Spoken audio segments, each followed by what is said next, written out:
In 1944, my father was born in the city of Jaffa, a big city on the Mediterranean. 4 years after that, under the bombardment and the siegement of the zionist regime, his father put him and his siblings on a boat and sailed to Gaza, never to see his homeland again. Not him, not his brothers, not his siblings, not their kids, not their grandkids, and not me. However, I stand here today amongst you all, and some people may wonder, why would a person who has never been to Palestine, never seen Palestine, never stepped foot on Palestine, stand amongst people he doesn't know, people he hasn't met, they don't know their stories, strangers to him, stand every Sunday to scream off the top of their lungs, free, free Palestine. Why would a person do that? The simple answer, and the answer that should be in everyone in us today, it's simply a matter of principle.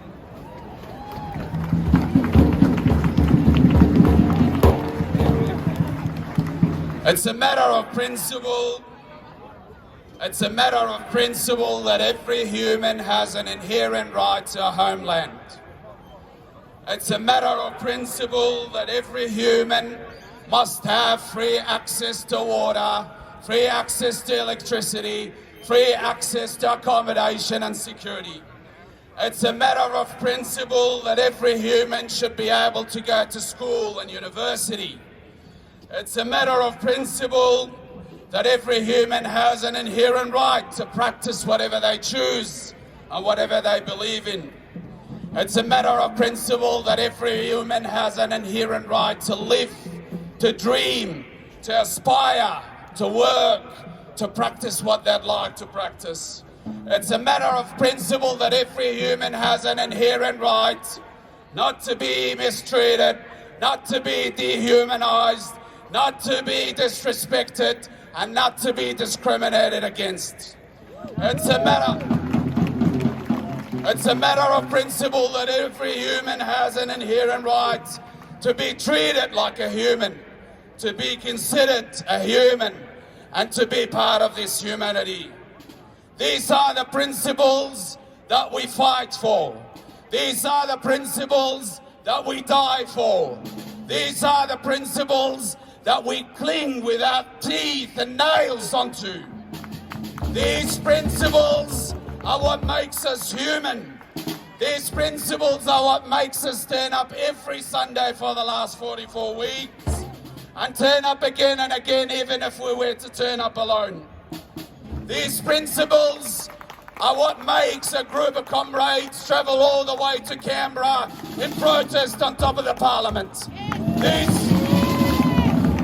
These principles are what makes a young woman wake up at 3 o'clock in the morning to go and pick at a weapons factory in the middle of an industrial estate.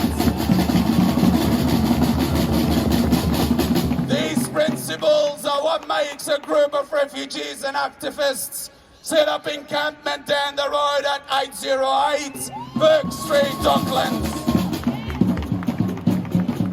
It's principles that transcend nations, that transcend borders, that transcend religions, that transcend organizations and colors and logos and flags, genders and backgrounds, that transcends disputes and personal disagreements, transcends isms and everything that separates us. These principles are what we need to hold to. Make no mistakes, comrades, make no mistakes. This journey is a very long and torturous journey. It's a very long journey that requires dedication, that requires time, effort and money. It's a journey that requires selflessness, unity and inclusion. It requires a fundamental belief. It requires a fundamental belief that failure is not an option. Backing down is not a choice. And going back is not a possibility.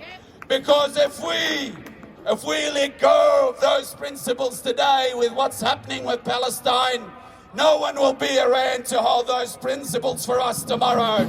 And if we bow our head today, we may never get a chance to raise our heads tomorrow. Free, free Palestine! From the river to the sea! From the river to the sea!